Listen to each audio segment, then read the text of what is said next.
mokinių susirinko prie stalo. Pradėjus valgyti jis tarė, iš tiesų sakau jums, vienas iš jūsų mane išduos. Jie labai nuliūdo ir ėmė kits kito klausinėti, nejaugi aš viešpatie. Jis atsakė, mane išduos dažantis kartu su manim duoną dubenyje.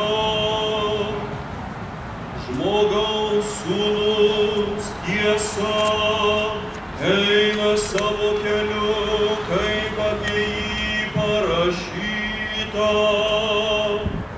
bet vargas tam žmogui, kuris išduos žmogaus sūnų. Geriau jam būtų buvę negimti. Jo išdavėjas Judas paklausė, nejaugi aš rabi.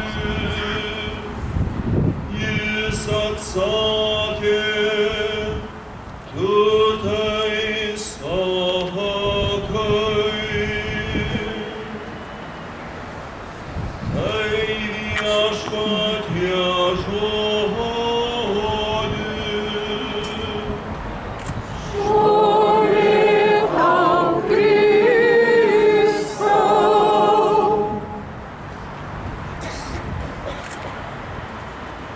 Brangus broliai ir seserys Kristuje, žengti procesijoje visada yra labai jaudinanti ir dramatiška patirtis. Taip mes prisimename, kad mūsų gyvenimas yra kelionė, yra bendra kelionė, sekant viešpatį, kuris žengia pirma mūsų. Jis atsigręžęs, ištiesęs savo Eucharistiją, širdį savo, tartum gelbstinčią ranką kelionėje. Savo žodžiu mus meilingai kviečia žengti ir pavargus ateiti pas jį, atsigaivinti ir vėl toliau nepamesti iš akių to kelionės orientyro, Dievo meilės dovanotos mums per jį, kuris mus taip pamilo. Ir štai tik girdėti Evangelijos žodžiai atskleidžia, įspėja, kas nutinka su mumis, kai paleidžiame jį iš savo dėmesio, kai išsiblaškę staiga prarandame jį, brangųjį mūsų gelbėtoją, kaip kelionės orientyrą. Arba kai vietoj to, kad sektume jį, mes pradedam reikalauti iš jo, kad jis sektų mus, mūsų įnorius, mūsų įsivaizdavimą. Ir tada mes jį išduodame. Iš tikrųjų, netgi pats žodis Evangelijoje tiksliau sako, atidavė Judas Jėzų, iškeitė jį į kažką, kas jam staiga pasirodė daug brangiau nei Kristus. Kažkur kelionėje prarado svarbos pajautą, draugystę, bičiulystę, nutrūko tas ryšys. Ir labai įdomu, kad evangelistas Matas ir kiti evangelistai labai daug nekalba apie tai, kodėl Judas Jėzų iškeitė, pardavė, atidavė. Galbūt dėl godumo pinigams. Galbūt, kad Jėzus nepateisino jo asmeninių lūkesčių, kaip jis turėtų mus išgelbėti. Galbūt Judas vylėsi daugiau galios, o Jėzus tiesė jam meilės kvietimą. Ir turbūt tyčia specialiai mums nepasakoma, kad mes čia išvystume save pačius. Ir savo užduotumėm tą klausimą, į ką aš esu viliojamas iškeisti mano brangųjį viešpatį. Kas mano kelionėje staiga užstoja tą horizontą ir pasirodo staiga brangiau, svarbiau, pirmiau nei mano gelbėtojas. Kas vairuoja mano mintis, žodžius ir pasirinkimus, kad nustoju girdėti Jėzaus žodį. Ir didelę paguodą ir viltį vis dėlto teikia būdas, kuriuo Jėzus kalbasi su Judu. Jėzus neskuba Judo pasmerkti. Vakarienėje jis neskuba mokiniam atskleisti, aš žinau, kas mane išduos. Taigi galėtumėm čia pat Judą sustabdyti, ne, Jėzus pažvelgia į Judą. Vienas iš jūsų mane išduos. Nejaugi aš viešpatie, Judas klausė, nejaugi aš. Jėzus pažvelgė į jį, Judai, tu pats pasakei. Ar tikrai pasirengęs padaryti tai, ką ketini? Ir mes žinome Jėzaus žvilgsnio galią, nes čia pat, netrukus, evangelistas papasakos apie dar vieną išdavystę. Juk mylimasis Petras, taip pat Jėzaus mokinys, išduoda Jėzų ir Jėzus pažvelgia taip pat į Petrą. Tai Jėzaus būdas, metodas pakviesti mus, sutirpdyti tą mūsų tamsą Petrai. Ir Petras graudžiai pravirksta. Judas dėja lieka užkietinę širdį ir toliau siekia savo paties tikslo. Ir dar vieną kartą, netrukus, kareiviai ateis. Judas pabučiuos Jėzų, savo mokytoją. Ir Jėzus vėl, Judai, kreipiasi, bičiuli, ko atėjai? Dar kartą, su meile, su šiluma, Judai, dar nevėlu. Tad išgirdę šį žodį, ženkime toliau paskui viešpatį, žvelgiant į mūsų meilę, kviečiantį mus, prisiminti mūsų tamsą. Negalime išgydyti savęs, bet jis dovanoja savo meilę, kuri tirpdo, galim graudžiai pravirkti. Ir ta šviesa, kurią jis pažadėjo, ta ramybė toliau tampa mūsų kelionės maistu, paskata ir gyvastimi neužgesinama mūsų širdyse. Tad ženkime toliau džiaugsmingai. Viešpat su jumis. Ir su tavimi. Iš Šventosios Evangelijos pagal Morkų. Garbė tau, Viešpatie.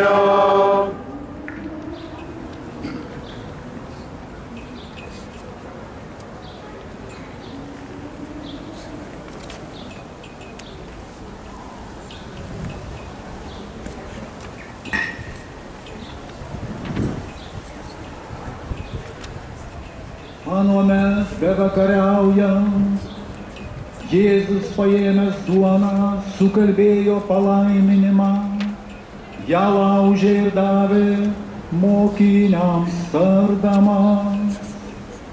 Imkite, tai mano kūnas.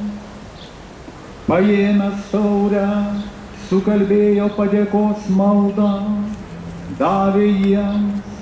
Ir visi gėrė iš jos, o jis jiems tarė, tai mano kraujas, sandoros kraujas, kuris išliejamas už daugelį. iš tiesų sakau jums, aš jau nebegersiu vynmedžio vaisiaus iki tos dienos, kada gersiu į naują Dievo karalystėje.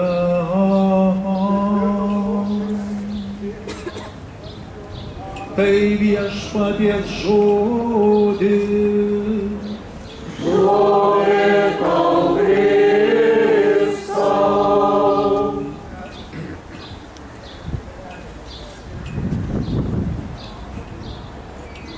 Broliai ir seserys, Dievas kūrėjas duoda mums įvairių dovanų, kurių mums reikia gyvenimui. Kai kurios jų yra duodamos mums kaip valgis, kaip maistas.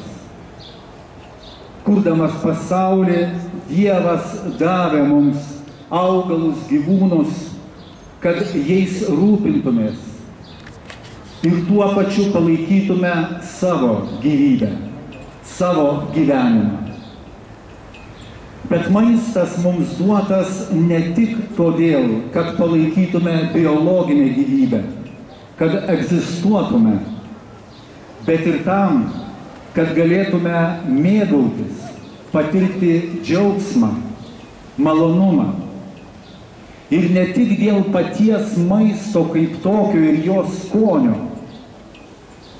Žinome, kad nuo seniausių laikų žmonės sueidavo bendrai valgyti prie bendro stalo ar bendrame rate. Ir bendras valgymas buvo neatsiejamas žmogiško bendravimo, žmogiškos bendrystės dalis.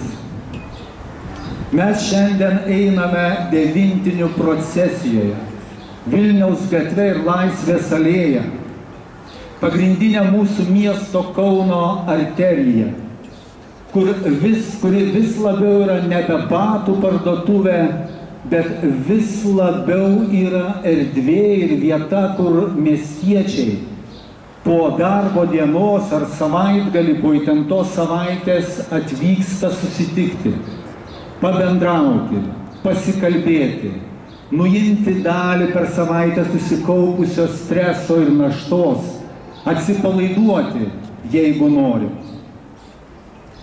Ir pats Jėzus, gyvendamas tarp žmonių, dalyvavo tokioje bendrystėje ir mėgavosi ją. Tai, kas buvo žmogiška, buvo ir jam svarbu, taip pat maistas ir valgymas. Ir mes skaitome Evangelijose apie Jėzaus valgymą su mokiniais ir ne tik su tais, kurie laikėsi Dievo įstatymo ar arti Jėzaus, bet ir su tais, kurie buvo laikomi nusidėjėliais, kurie buvo išstumti iš visuomenės į pakraščius ir neretai dėl teisingų priežasčių. Net prisikėlęs Jėzus ant ežero kranto ruošia mokiniams valgyti tiesiogiai, konkrečiai. Taigi Jėzus žinojo bendravimo ir valgymo svarbą. Tačiau Evangelijos pagal Joną 6 skyriuje Jėzus deda esminį akcentą.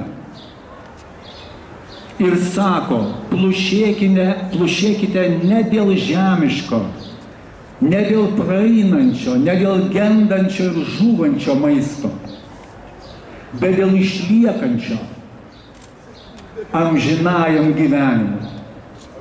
Kitais žodžiais sako, nepasitenkinkite greita, paviršutinę, praeinančią stalo bendryste, bet ieškokit to, kas gali patenkinti giliausią žmogaus troškulį ir algį. Toks maistas yra jis pats. Ta duona yra jis pats. Jo kūnas ir kraujas, kurį iš meilės pasiaukodamas jis atidavė ir atiduoda už kiekvieną iš mūsų ir už daugelį, kaip girdėjome ištraukoje iš Evangelijos pagal Morkų. Ir Jėzaus žodžiai išreiškia šios duonos, šio maisto svarbą. Tai ne tik galimybė, kurią galima pasinaudoti, jeigu bus sunku, jeigu norėsis, jeigu pamatys akis, jeigu nerasi kitų sprendimų. Ne tik galimybė, tai būtinybė, be kurios nėra tikro gyvenimo. Todėl Jėzus ir sako tiesiogiai, imperatyviai, imkite ir valgykite. Imkite ir valgykite. Ir Jėzus nesako mums, kad nebereikia rūpintis kasdienę duoną savo ar savo artimaisiais, kad neturime plušėti, kad turėtume atsargų šiek tiek gyvenimo, kad nebereikia draugystės prie stalo su artimaisiais giminaičiais, bičiuliais ar bendradarbiais. Ne, bet jis sako, kad esminis ir svarbiausias maistas mums yra jis pats, gyvoji duona, nusileidusi iš dangaus ir esanti su mumis ir tarp mūsų. Jis turėtų būti tas maistas, kurio mes trokštame, kurio ieškome ir kuriuo sotinamės. Nes jis būdamas gyvybės duona ne tik palaiko mūsų egzistenciją ir kasdienybę šiame pasaulyje, bet atveria mums amžinybės perspektyvą Dievo artumoje ir puotoje bendrystėje su juo. Amžinybės, kurios ilgisi kiekvieno žmogaus širdis ir kiekvieno mūsų čia einančio procesijoje ir, manau, kiekvieno sėdinčio prie staliuko kavinėje. Todėl einame, todėl rodome, todėl skelbiame. Amen. Ir su tavimi. Iš Šventosios Evangelijos pagal Luką. Garbė tau, Viešpatie.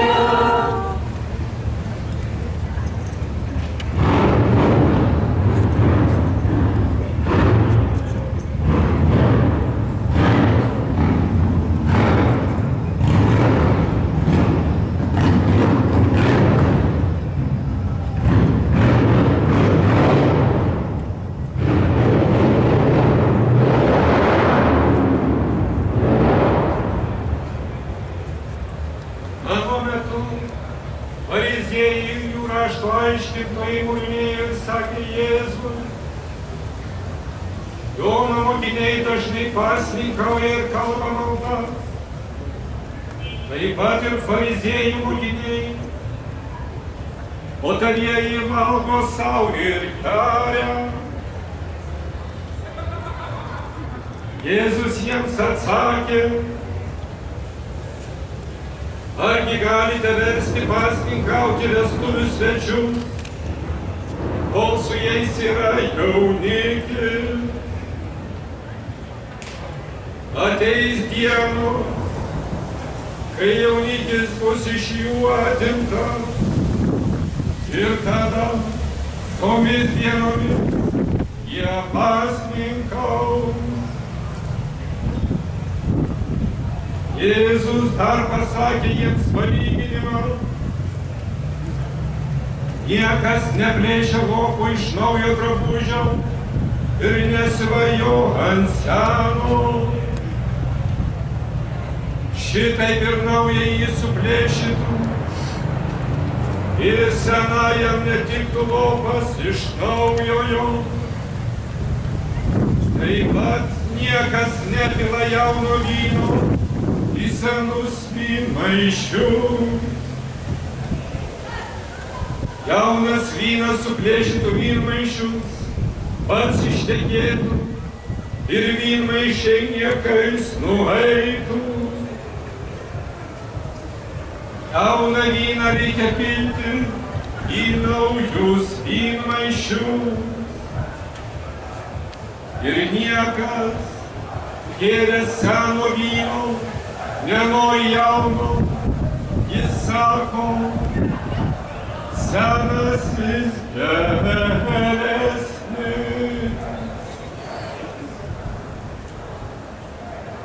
Tai viešpaties žodis. Šlovė tau, Kristau. Mielus ir mieli brangus, o jeigu čia ne Laisvės alėja,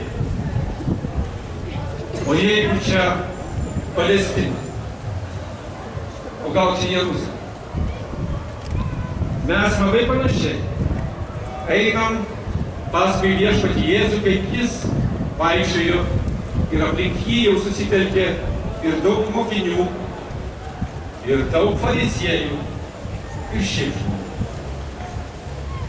Ar nepanašu ir mums šiek tiek? Jėzus, žinom, tikim, čia yra gyvas. Atrodo, jis nekalba mums, bet mes žinom, kad jis mums kalba per Evangelijas, per tą jo žodį. Ir motina bažnyčia šitoj kelionėje mums pateikia visų 4 evangelistų ištraukas. Mes dabar klausomės 3 Luko evangeliją. Ta paskutinė iš tų 3 sinoptikų, Mato, Morkaus ir Luko. Ir tuoj girdėsi paskiausią Joną prie įgulos, prie sodo, tą nuostabą. O dabar su Luku, per Luką klausomės Jėzus. Popiežius Pranciškus ką tik iškeliavęs išveičiantis pirmas 9 pas viešpatį, mėgdavo sakyti 3 žodžius, aiškindamas Dievo žodį, homiliją sakydamas ar pamokslą. Šįkart pagalvojau, tai tie 3 žodžiai čia mums bus iš Luko evangelijos ir iš čia, kur mes einam: fariziejai, vynas ir teatras. Mes apie teatrą.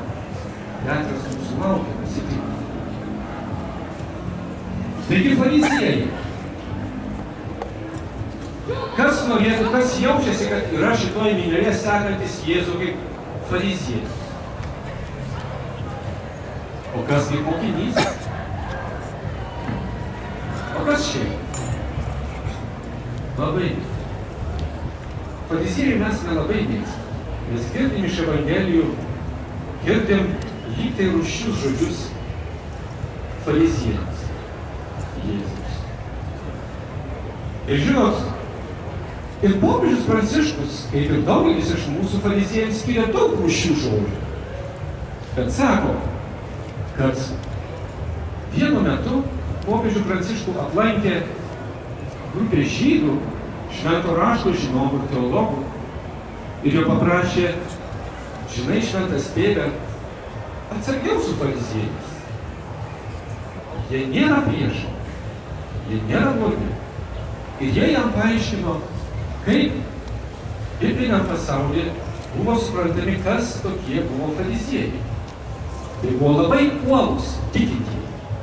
Maža to, labai panašu, kad ta kultūra, ta aplinka tuomet buvo labai fariziejiška. Tokia, kurioje vyravo fariziejų, puoselėjimos vertybės, geros vertybės. Beje, sako rašto žinovai, Jėzus niekada nekritikavo fariziejų mokymų. Jėzus sakė: klausykitės, ką jie sako, bet nesielkite taip, kaip jie elgiasi. Jie nesakė blogai, jie elgiasi kažkaip nelabai. Gal per daug kietai, gal per daug, nežinau. Bet žiūrėkite, kas toliau vyksta. Čia su Luku mes keliaujam paskui Jėzų, kai Jėzus daro visokius nuostabius dalykus, kad pakviestų žmonės į karalystę. Ir jis daro kartais keistus dalykus. Kaip ir šitoje Evangelijoje vietoje, jis staiga, bekeliaudamas, užsuka į labai keistą vietą. Kaip jūs reaguotumėte, jeigu dabar mes keliaujam su viešpačiu Jėzu ir jis ima ir užsuka į kokį nors čia vieną prabangiausių restoranų, susitinka su jo šeimininku, kuris žinomas šitame mieste, šitoje šalyje kaip labai nedoras žmogus, kaip labai piktybiškas žmogus, labai turtingas, nesąžiningas. Ir tai yra susitikimas Jėzaus su Leviu, su muitininku, kuris vėliau tapo Matu, kurio Evangelijoje pirmą girdėjo. Ir jis nuėjo pas jį vakarieniauti, švęsti. Kaip jau girdėjom, svarbus ir žydiškam pasauliui, svarbus žmonių pasauliui stalas. Ir jam buvo svarbu nueiti pas jį prie stalo. Ir jie valgė, kalbėjosi. Turbūt ir buvo. Turbūt ne tik kalbėjo. Ir ką sako fariziejai? O kodėl jis čia geria su savo mokiniais ir linksminasi, nors Jono mokiniai pasninkavo, fariziejai pasninkavo, o jis štai. Jėzus nesako, kad jūs blogai sako. Jėzus jam paaiškina, kad negali jie dabar liūdėti, nes yra jaunikis su jais. Ta diena tai jau nebus. Tada liūdės. Ta diena mes irgi einam šitą laisvės alėją tik iš anos pusės, į tą pusę, su kryžiumi, įsimenant tą didį penktadienį. Ir galbūt tada šiek tiek sunkiau mums matyti tos žmonės, kurie prie stalų, nes tai yra didys penktadienis, kai turi visi pasninkauti. O jie nepasninkauja. Nesat tai pagalvojęs. Aš esu taip. Ir tada suprantu, kad aš labai panašus į fariziejų. Ir aš noriu, kad jie būtų tokie kaip aš. Kad jie dabar mylėtų Jėzų, dabar jį garbintų ir eitų visi ne į kavines, o paskui Jėzų. Ir tada Jėzus jiems sako kitą dalyką. Kitą dalyką. Stebuklų vardas. Jis pasako jiems keistą palyginimą apie lopą ir apie vynmaišį. Apie naują, jauną vyną ir seną vynmaišį. Ar tai nėra Jėzaus, kaip jisai mėgdavo, tokiais palyginimais ryškiais papasakojo tai, ko mes norime? O ir mokiniai norėjo, kad daug jo mokinių būtų, ateitų pas jį daugiau žmonių, pažintų Jėzų, kaip ir mes norim, kad jie teisingai gražiai gyventų, būtų laimingi, garbintų viešpatį. Tai yra tą jauną vyną surinktume į senus vynmaišius. Ir tai kaip mes matėm, kaip mes radom, kaip mes suprantam, kaip mes garbinam. O Jėzus sako, man atsargiai. Yra jaunas vynas, labai pavojingas, jis dar labai linksmina širdį smarkiai greitai. Bet jis suplėšys vynmaišius. Jam ieškokit naujo vynmaišio. Jam ieškokit naujų būdų, kaip jį pagauti ir subrandinti. Negrūskit jį savo seną, gerą vynmaišį, nes nieko gero nebus. Nieko neišeis nei su jaunu vynu, nei su vynmaišiu, nei su jūsų gerų troškimu. Ar nepanašiai vyksta?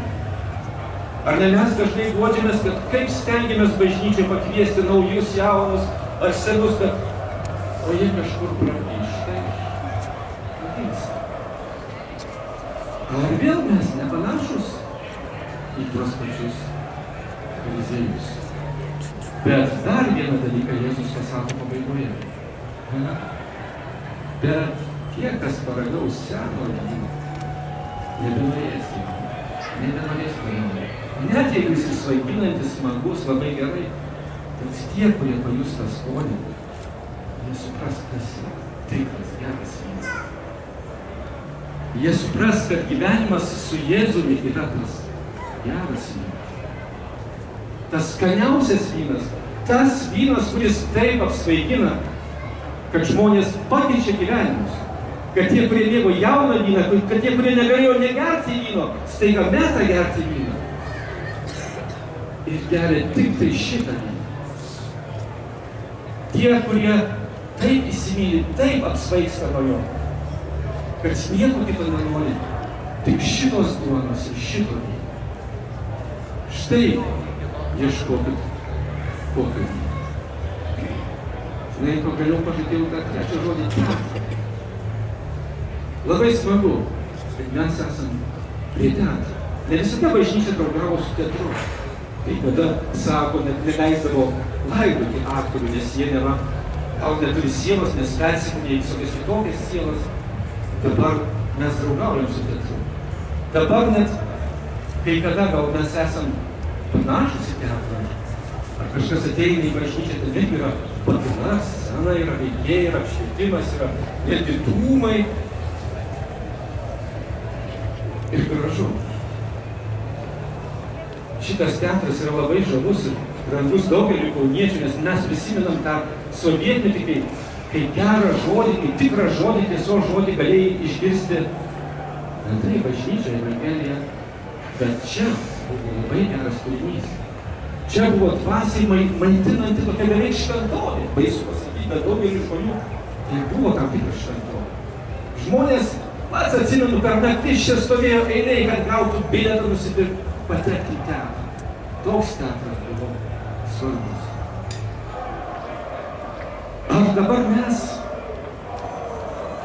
nesam panašus į teatrą, kuris netoks geras kaip šitas teatras, kurio nesupranta žmonės atėję ir kurio galbūt mes patys nesuprantame.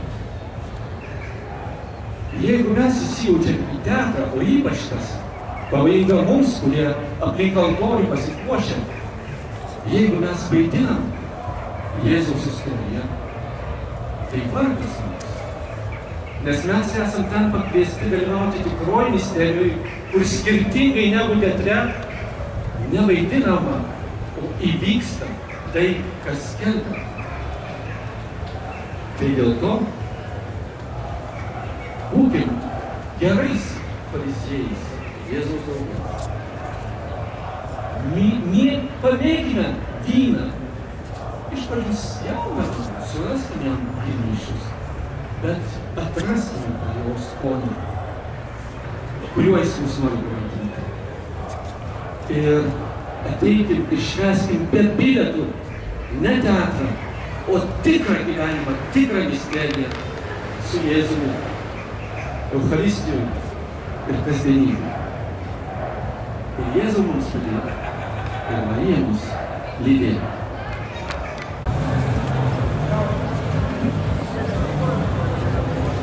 Brangieji, šiandien mes Evangelijoje pagal Joną matome istoriją, kuri parodo, kad meilė tikra yra tada, kada yra tikras nusižeminimas ir tikras artumas prie žmogaus. Kokia nuostabi eilutė šiandien buvo pasakyta, mylėdamas savuosius, kaip yra svarbu būti savu pasaulyje, parodė jiems savo meilę iki galo. Taigi, mylėti tai būti labai arti. Mylėti tai prisiglausti prie kito. Žiūrėkime, Jėzus yra tikrai labai arti savo mokinių. Jis kartu su jais gyveno, o dabar mes matome, kad jis sėdė prie vieno stalo. Ir dar daugiau. Jisai nusivelka savo viršutinius drabužius, paima dubenį, pripila vandens ir pradeda jiems mazgoti kojas. Tai tikroji meilė, tikras nusižeminimas. Nes meiliai reikia sugebėti nusižeminti. Tai puikiai gali suprasti tėvas ir mama, kurie augina savo vaiką ir sugeba prie jo nusilenkti. Apaštalas Paulius laiške Filipiečiams labai gražiai užrašo apie tą, kuris tikrai nusižemino. Sako, jis išorė tapo kaip visi žmonės. Viešpats Jėzus, kaip apaštalas Paulius laiške Romiečiams sako, Dievas apsireiškęs kūne. Dievas, kuris labai arti priartėja žmogaus. Dievas, kuris rodo tikrai meilę. Jis sako, jis nusižemino. Taip, norint mylėti, reikia nusižeminti. Mano pačio patirtis, kadangi tarnauju su kariais, labai arti karių, gyvendamas apkasuose, žinot, dažnai ko karių reikia? Tavo peties, ant kurio galėtų, kada sunku kariui, tiesiog įsiverti. Visai neseniai grįžau iš pratybų, kur su kariais gyvenau kartu, ir kartu su kariais kasiau smėlį, ruošėme tvirtinimus. Ir baigus kasti smėlį, atidaviau kastuvą. Visi kariai nuėjo, bet vienas priėjo, apkabino ir sako, ačiū jums. Ir aš suprantu, kad tai ir yra meilė. Meilė, kad tave kažkas apkabina, kad kažkas tavo padėkoja. Bet ir tai nėra didžiausia meilė. Didžiausia meilė yra parodyta Kristus. Kristaus ant kryžiaus. Kairiškiausia biblinė eilutė yra užrašyta Jono Evangelijoje. 15 skyriui 13 eilutėje. Nėra didesnės meilės, kaip gyvybę už draugus atiduoti. Ir viešpats Jėzus ne tik pasako, bet tai ir parodo. Viešpats Jėzus už mus paaukoja gyvybę. Savo kūną, savo kraują išlieja už mus. Kūno, kad būtume išgelbėti, krauju, kad būtume nuprausti. Tai yra tikra meilė.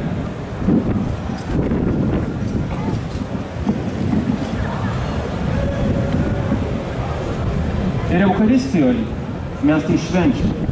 Eucharistija dėkojimo šventė. Kada mes kaip bažnyčia susirenkame padėkoti už didžiausią parodytą Dievo meilę. Dievo meilę ant kryžiaus.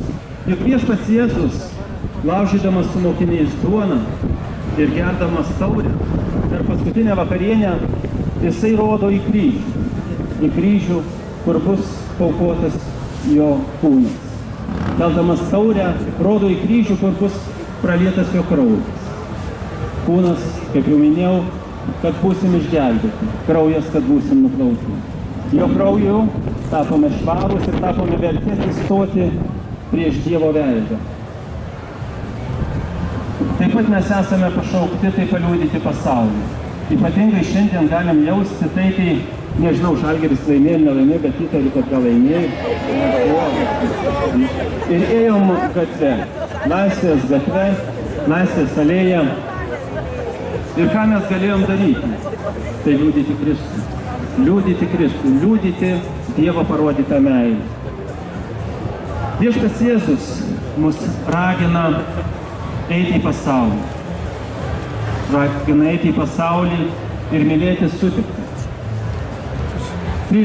Jono Evangelijoje 13 skyriui Jėzus sako, iš to visi pažins, kad esate mano mokiniai, jei mylėsite vienas kitą. Šiandien drąsiai galime paklausti, stovėdami prieš Kristų, ar mes esam tie mokiniai, iš kurių gali kitas sutikęs mane pasakyti, kad aš esu Kristaus mokinys, nes kitą myliu. Ir šiandien Evangelija baigėsi, sako, aš jums daviau pavyzdį, kad ir jūs darytumėte, kaip aš jums dariau. Taigi, broliai sesės, priėmė viešpaties Jėzaus giliausią meilę, parodytą ant kryžiaus. Pasimaitinę Jėzaus Kristaus kūnu ir krauju, Eucharistiją, išeikime pasaulį ir pasauliui paliudykim tikrą meilę. Ta meilė turi vardą, tai yra Jėzus Kristus. Amen.